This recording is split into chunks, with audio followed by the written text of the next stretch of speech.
क्या विकास और वन्यजीव संरक्षण साथ साथ चल सकते हैं?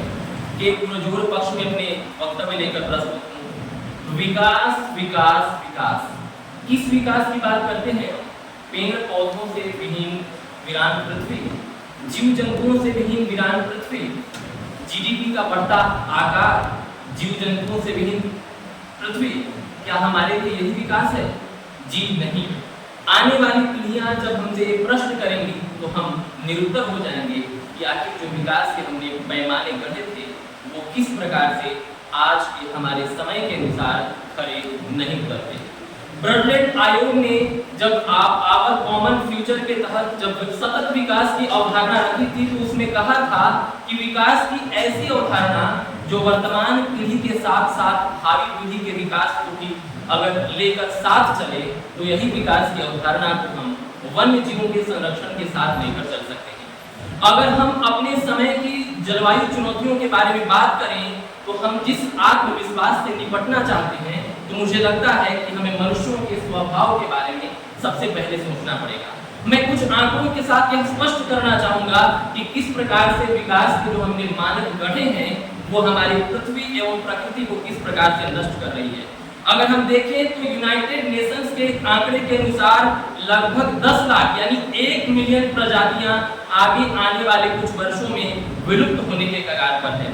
अगर हम दूसरे आंकड़े की बात करें तो वर्ल्ड वाइल्ड लाइफ फंड की रिपोर्ट की बात करें तो पिछले 50 वर्षों में वन्य जीवों की आबादी में लगभग 68% यानी लगभग 68% की जो है गिरावट आई है। अगर हम वनों की कटाई के बारे में बात करें तो कटता जंगल घटता जीवन आज केवल नारा नहीं है अपितु आज हमारे देश की सच्चाई है। हालांकि भारत ने पर्यावरण संरक्षण के लिए कई ऐसे महत्वपूर्ण कदम उठाए हैं जिस पर सोचा जा सकता है कि जो दुनिया के विकसित देश हैं वो इस पर अगर ध्यान दें तो मुझे लगता है कि जो है वर्ल्ड लाइफ सर्वाइवल और विकास के जो पैमाने हैं उसको गढ़ा जा सकता है। अगर हम देखें कि फूड एंड एग्रीकल्चर ऑर्गेनाइजेशन के अनुसार हर साल 1 करोड़ हेक्टेयर वन समाप्त हो रहे हैं। ये महज आंकड़े नहीं हैं, ये हमारे ऑक्सीजन के उस अनुपात को कम कर रहा है जिसमें जो वाइल्ड लाइफ संरक्षण है वो लगातार जो है हानि की स्थिति में पहुंच रहा है। आज हम देखते हैं कि मैन वर्सेस वाइल्ड का जो संघर्ष है यानी जो जीव जंतु और मनुष्य का संघर्ष लगातार बढ़ रहा है। हम यदा-कदा सुनते हैं कि वन्य जीव अभयारण्यों में लगातार मनुष्यों के साथ साथ जो जीव जंतु हैं बाघ हो हिरण हो उनका टकराव लगातार हो रहा है। तो ऐसा किस लिए हो रहा है? ऐसा इसलिए हो रहा है कि हमने जो विकास के मानक गढ़े थे वह मानक उन उपायों के अनुसार उन जो मानदंड गढ़े गए थे उनके अनुसार सकारात्मक रूप से सही नहीं हो रहा है।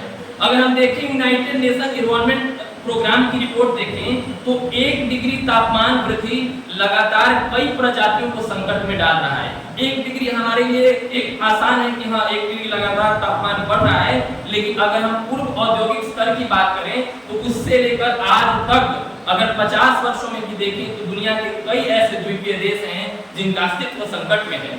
और मैं आपको ध्यान आकृष्ट करना चाहता हूं इसी विरोध को प्रतीकात्मक तरीके से आगे बढ़ाने के लिए जब यूनाइटेड नेशंस का एक सम्मेलन हुआ था तो वहां के प्रतिनिधि ने उस जल में यानी डूबते हुए द्वीप में जाकर अपने देश का प्रतिनिधित्व किया था।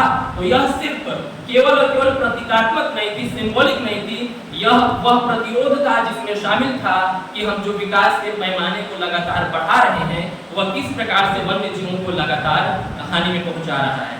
अगर हम बात करें जो यूनाइटेड नेशन के एसडीजीज गोल के बारे में तो गोल जो 13वां है जो क्लाइमेट एक्शन और गोल 15 जो है लाइफ एंड लैंड के बारे में है तो यह हमें कहता है कि विकास और संरक्षण को हमें साथ साथ लेकर चलना पड़ेगा, तभी हम जो विकसित भारत का संकल्प अगर हम रख रहे हैं 2047 तक और साथ ही साथ अगर विश्व में हम पूरी तरह से खाद्यान्न संकट से मुक्त होना चाहते हैं, वन्य जीवों के संरक्षण की दिशा में आगे बढ़ना चाहते हैं तो मुझे लगता है कि इस दिशा में हमें प्रयास करना पड़ेगा कि किस प्रकार से वन्य जीवों का लगातार हानि हो रही है। तो हमें छोटे छोटे उपायों को करना पड़ेगा। जब हम छोटे छोटे उपाय करेंगे तब हम इस चीज को आगे बढ़ाएंगे। महात्मा गांधी जी ने कहा था कि हमारे पास पेट भरने के लिए तो बहुत कुछ है लेकिन पेटी भरने के लिए नहीं, अर्थात हमारी आवश्यकता की पूर्ति के लिए तो बहुत कुछ है लेकिन आवश्यकता की पूर्ति इसके अलावा मेरे पास कुछ नहीं है। तो अंत में इन्हीं बातों के साथ मैं अपनी वाणी को विराम देना चाहूंगा कि पर्यावरण संरक्षण ही विकसित भारत और एक संपूर्ण विश्व का आधार है और इसी के लिए वन्य जीव संरक्षण हमारे सतत विकास का आधार है, हमारे सतत विकास का आधार है। बहुत बहुत धन्यवाद।